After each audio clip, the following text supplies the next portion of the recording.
Hi everyone, this is Mindy for Pretty Pink Posh, and today I'm going to be creating with the Sweet Note die set. These are really cute little pocket holders that you can use to hold treats, suckers, or even a sweet little note.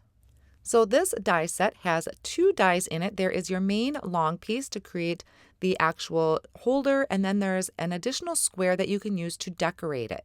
So I'm going to take out that main piece for right now, and I'm going to place it on top of some cardstock, and I'm going to hold it down in place with some Post-it tape. Now I have three different shades here picked out. I have a red and then a light pink and kind of a medium pink. I planned on using these with the Cherries set, which is why I chose those colors, but you can certainly use this in any theme. I'll then take that square and also die cut it from those same colors of cardstock, and what I'll do is alternate these colors on top of my Sweet Note holders. So here with the red, I'll do one of the pinks, and on one of my pinks, I'll do the red and vice versa. So I'm just kind of alternating those colors. Now to decorate the front of these, I am using the Sweet Cherries stamp set, and I'm going to stamp out a couple of these cherries onto some Hammermill cardstock, which is a really smooth cardstock, and I'm inking them up in an alcohol-friendly ink because I do plan on coloring these with an alcohol marker. So I'm going to stamp them down twice actually to make sure I have some really good crisp lines, and then I'll flip my cardstock and stamp them again. That way I have three for my treat holders, but then an extra just in case I mess up anywhere. To color these in, I am using my Copic markers, and what I'm going to do is start on the left-hand side of this first cherry here and add my darkest color, and then blend it out into my lightest. So my highlight area is going to be on the right-hand side. Now for that other cherry, because it is overlapped by my first one, that is where I'm going to add the darkest shade, right where that cherry overlaps. So that's my darkest shade, and then blend out into the lighter shade. Now sometimes I will take my medium shade and kind of go around the outer edge, but you always want to save kind of a little area for your highlight. If you kind of lose it in the process, you can always bring in your blender marker to kind of, don't want to say erase, but you can go over that colored area and it'll lift the ink a little bit to bring your highlight back out. For my leaves, I'm adding the darkest shade of green towards the very bottom of the leaf and then blending out to the lightest color towards the top.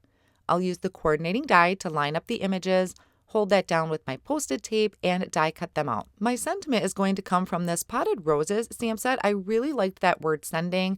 One, because I love the script, and two, because it has a coordinating die. I wanted to be able to pop my sentiment above my cherries that I'm going to have placed on the front of my treat holders.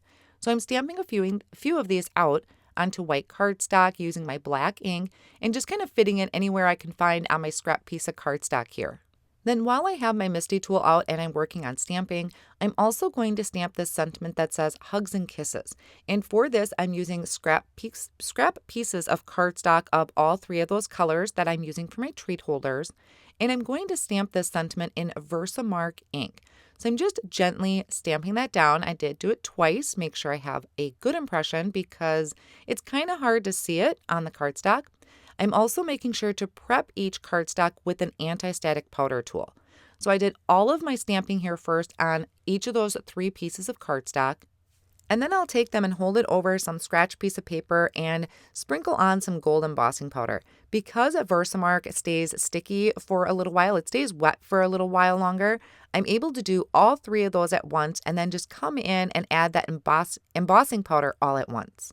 Then I'll go ahead and heat set those. Off screen, I went ahead and trimmed those down into some little thin strips, and right now I'm kind of laying out my idea of how I want this to go. There are lots of different ways you could decorate these. I just went for kind of the simplicity of it, which I really love. So I'm adding that kind of square piece of cardstock onto that open area of my treat holder. You can see there's a flap at the top and a flap at the bottom. So I added my square piece of cardstock with a tape runner. I'm also adding the cherries to the front with a tape runner. And then for the word sending that I had used the coordinating die to die cut out, I'm adding that onto that with some thin foam squares and placing that over my cherries. I'm also going to use those same thin foam squares and add it to one side of my skinny sentiment and then liquid glue to the other end. That area I'm adding the liquid glue to is the part that's going to overhang that letter G. The die creates score lines. So what I'm going to do is I'm actually going to start by folding kind of up. I found it a little easier because there is a perforated line right next to it. So I found it easier to kind of fold that up first and then fold it back over the way that it's going to close. I like to use either my fingernails to kind of pinch it a little bit. You may find it easier to reinforce that score line with a scoreboard. I found this to be just as easy. So I'm just kind of pinching that, folding along that edge, and then I will take my bone folder and just reinforce those folds. Now there's also this flap that is in the front, and that is where we are going to just slide these together to kind of close that up. So I went ahead and did that for the rest of my treat holders. So here I have them all spread out. They are so super cute. Now, there are different ways to decorate this. There are different ways to add things to the inside.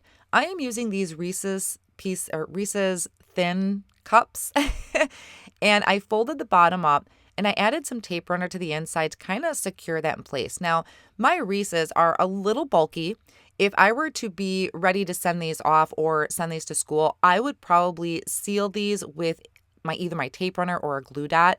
The other thing you can do is just add another piece of cardstock, like die cut that square die again, and just add a simple note to the inside. You can also flip these back over and decorate the other side where the actual flap is. So totally up to you how you want to decorate and where you want to put your messages and images. These also make really great little notes to add money to. I actually tucked some money in one of these and gave it to my daughter for her to go shopping for her prom dress. So they make great money holders as well. I hope you enjoyed today's video and taking a look at the sweet note set from Pretty Pink Posh. All of the supplies will be listed down below in the video description. Thanks for stopping by.